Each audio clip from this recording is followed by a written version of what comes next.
number of heat exchangers. Yeah. And that's a fixed design to start with. Yeah. So we're just looking at the cleaning time. Mm-hmm. So we're just looking at minimising the operation cost for the plant. Correct, including the cleaning, because cleaning has a cost as well. So we're doing that, but we're not also designing the layout. No. Not in this step. No, not at this step.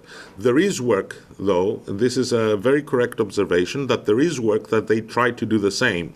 Design a network that takes into account, at the design phase, also the future maintenance operations so that it has reduced maintenance needs. For example, it's intelligent over-design, if you wish, which allows you to reduce the operating costs in the future. So is that very similar to the bi-layer optimization problem? No. Okay. It's all at once. It has to. It's a large mixed integer optimization problem, but it can be decomposed, I think, in two levels. I'm not entirely sure how the formulations have evolved since I last looked at it. But basically, this schedule here tells you want to clean unit 9A in month whatever. And the numbers don't look right here, but they're 36 months. So effectively, you clean it here. You don't touch it until whenever. And you assume a shutdown at the end of the 3-period year. So this is how the crude inlet temperature looks like over time. Without cleaning, you would continuously decay because fouling would build up everywhere. With cleaning, with smart cleaning, you more or less maintain it at some higher average value until you approach the shutdown period of the plant where you don't clean anything because you assume whatever's dirty might be restored after restarting the plant. So this was from 2002. There's even earlier work. So finally, mixed integer programming can be applied into transportation problems. The key ideas is that all these models belong to the area of network problems. Binary variables on-off with indexing indicate the routing logic. Where do I start and where do I go? Continuous or integer variables for quantities can be used. And it can be multi-period operations, and it can be multi-vehicle problems. So key areas are traveling salesman problems, which is a famous one, and vehicle routing problems. So here is a traveling salesman. Traveling salesman, the problem gives you a list of destinations you have to visit with a given distance between them. So you have a distance matrix or Euclidean distances. And you want to visit every single one of your destinations or clients without returning back ever to the client you just visited, and at the end, returning to your origin. So if you started from randomly this point, you will go around them all once and come back to the origin. A postman does a traveling salesman problem. Coin collectors from old phone booths had to effectively solve problems like this. And it's a very interesting and important problem in optimization. This, I don't know from when this was, 1960s, I think it's 1962. The example was that if you manage to solve this problem here, which wanted to solve the TSP problem for these few American cities to find a route that would go around them and be of minimal distance, you won a prize. And nowadays, the TSP is a big kind of challenge in both theory and applications of optimization, with a website dedicated to it where there are example problems one can try different algorithms on, but also occasionally, when I took this image of the website, they had a $1,000 prize for a 100,000 CP challenge problem. not a lot, considering the previous one was only 52 about 50 years ago.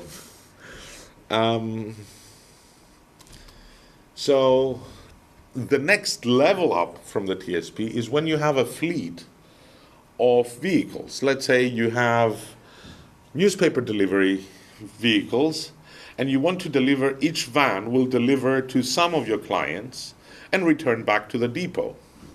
So you have multiple TSPs effectively, looking like petals of a flower, starting from the depot, going around the allocated subset of clients, and returning back to the origin.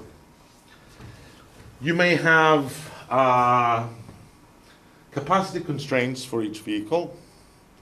You may have time windows of delivery. For example, if it's perishables, you have to deliver within a given time frame. You start at the depot and you turn back.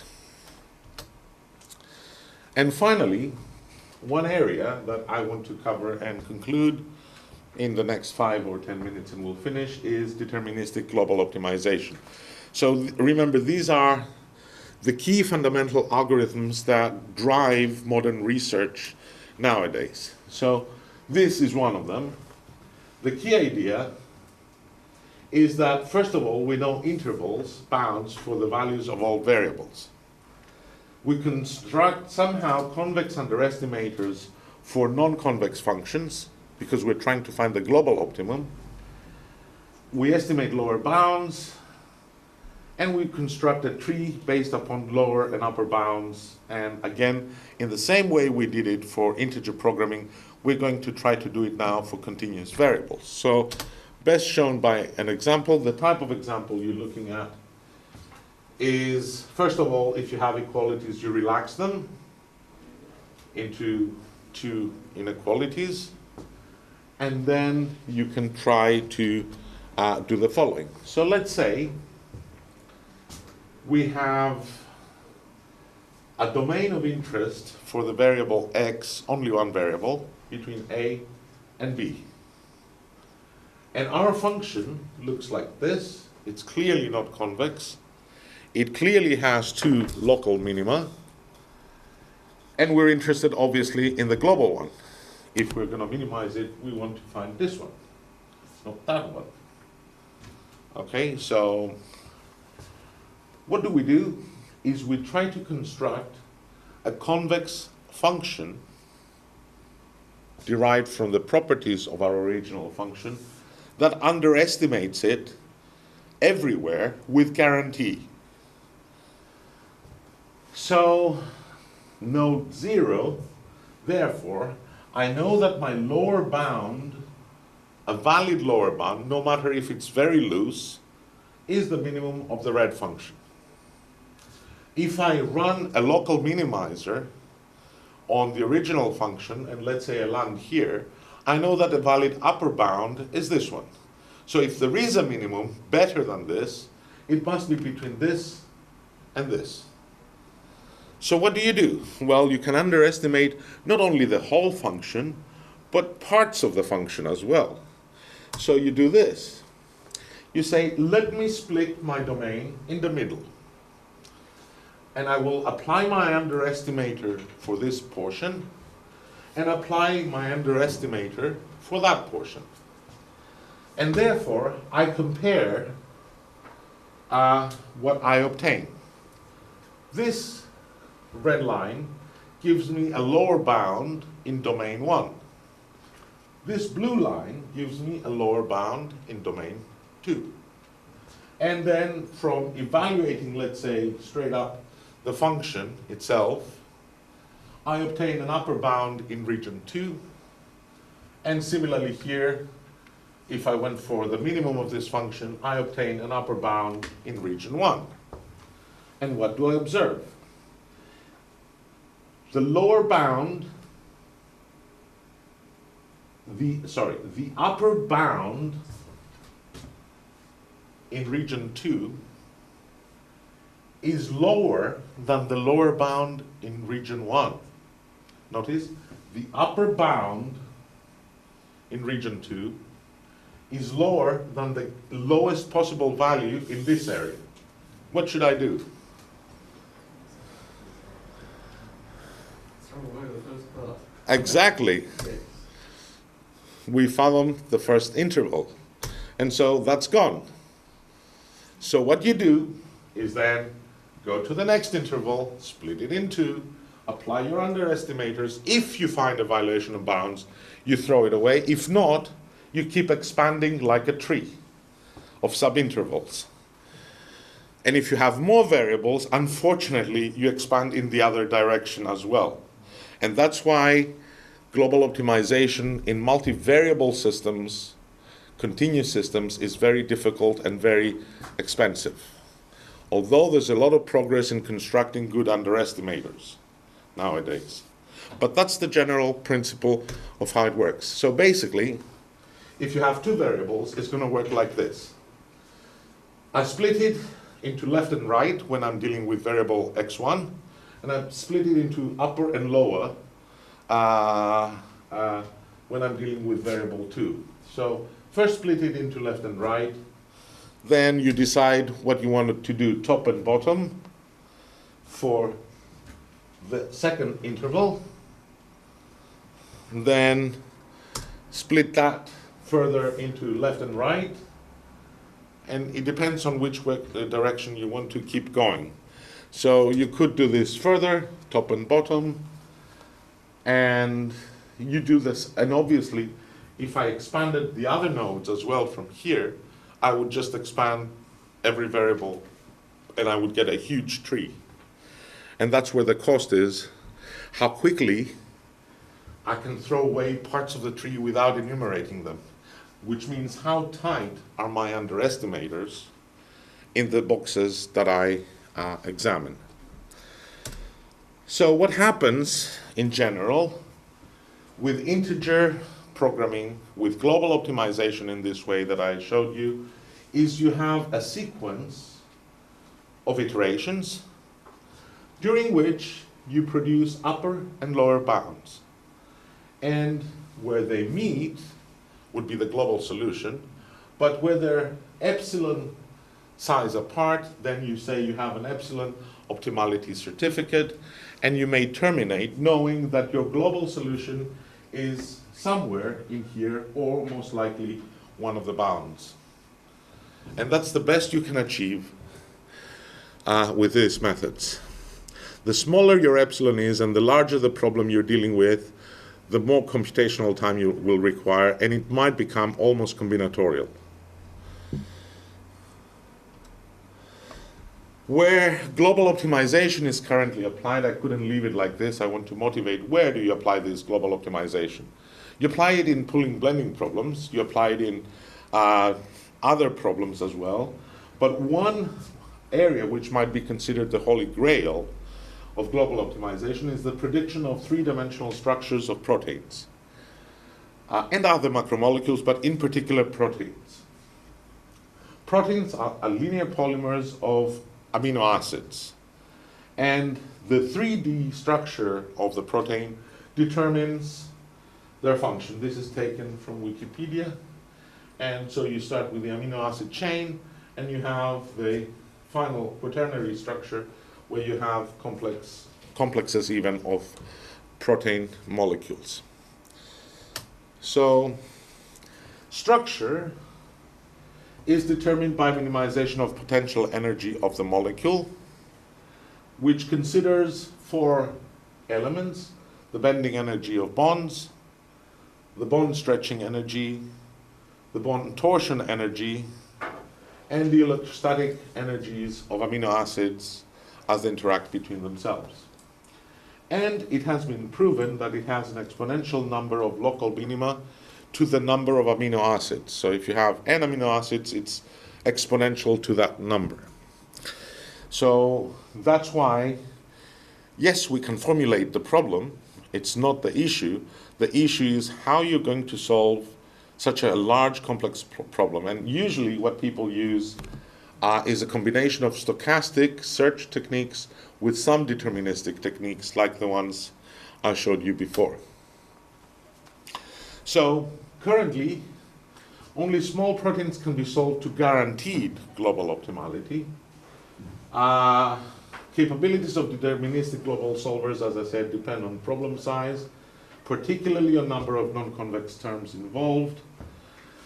A mixture of approaches is used for this, and the aims with 3D protein structure prediction are twofold. First is to predict ab initio the structure of the protein. I give you the amino acids, and you have to tell me what the structure is. And de novo design of proteins, where I give you a shape that I want you to match, because I want the protein to fit like a key in a lock. And I'm telling you, find the amino acid sequence that does it. Which means it's a mixed integer global optimization problem, finding the sequence of amino acids and at the same time being able to predict the structure that it matches exactly what you want. So these are two great challenges in the area of optimization, which spans not only chemical engineering, but chemistry, biochemistry. There's a lot of people working in this domain. So in conclusion, I try to draw a line between what logically optimization is made up of, particularly when applied from within engineering disciplines like ours. So your focus is on the applications, and somehow from the application you have to have a physical model, a physical-chemical model that describes the process. You have to be able to recognize its characteristics so that you can identify what algorithm you're going to use. So that's the logical chain. But inevitably, when you work in this area, your contributions are going to be in all three areas, because you know well all the formulations that are relevant to you, so you can identify applications. Or you may also go back and say, well, this formulation cannot be solved, I need to design a new algorithm. So you range from applied mathematics to physical modeling to actually interacting with people who will run experiments. So the applications are chemical and biochemical engineering. The formulations, therefore, form the common language, which is multidisciplinary across science and technology fields, and the algorithms are applied mathematics and computer science.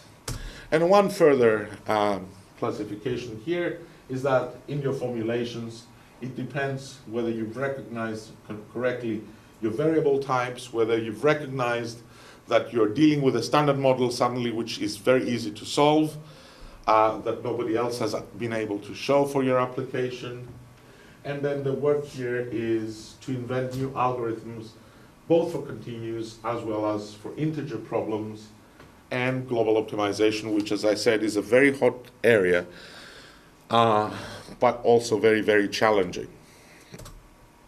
And finally, to leave you, these are all the abbreviations that I've used in this presentation. Maybe there's a few I haven't used, but basically this is all I've used, and it's the alphabet soup of optimization. And with this, I'd like to thank you for coming to this short course. I hope it was interesting. And if there are any further questions, we can discuss them, or you can approach me and give you any material you might need in your work. Thanks.